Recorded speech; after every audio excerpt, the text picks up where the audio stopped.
Tapi itu sebenarnya antara Mas Roy dengan Mas Dian Sandi aja. Ya, karena itu tidak ada hubungannya dengan kita, itu tidak ada hubungannya dengan Pak Jokowi, dan tidak ada hubungannya dengan penyelesaian kasus ini. Kurang lebih seperti itu. Tapi satu hal yang pasti Mas Roy, ya, premis pertama itu adalah selama setahun belakangan, Mas Roy itu telah menuduh Pak Jokowi dengan ijazah palsu tanpa memiliki bukti.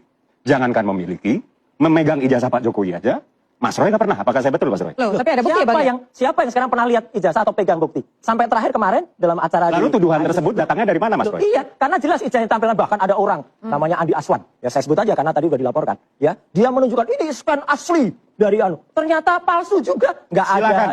Silakan. Tapi kembali kepada Mas Roy.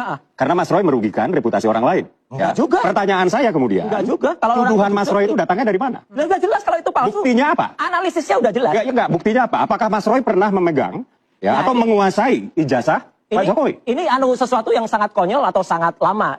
Kita nggak perlu pegang. Kita lihat dari namanya ahli itu bisa kita lihat, kemudian kita analisis tanpa harus kita pegang. Kan kelihatan dari ijazah itu yang tidak ada watermarknya. Ijazah itu tidak ada embosnya. Ya, yang keasliannya itu dijamin oleh siapa? Bahwa yang Mas Roy lihat itu adalah asli. Udah, saya kan punya perbandingan. Perbandingan ijazah-ijazah tahun 85. Setahu saya, Pak Jokowi itu hanya memperlihatkannya kepada aparat penegak hukum. Nah, makanya katanya ke media, katanya ke orang-orangnya. Kemarin itu masuk Mas Freddy ini di Solo, katanya lihat. Kalau dipaksa di salah satu TV. Iya, termasuk ke kawan-kawan ada di pihak kepolisian ya, Bang? Iya.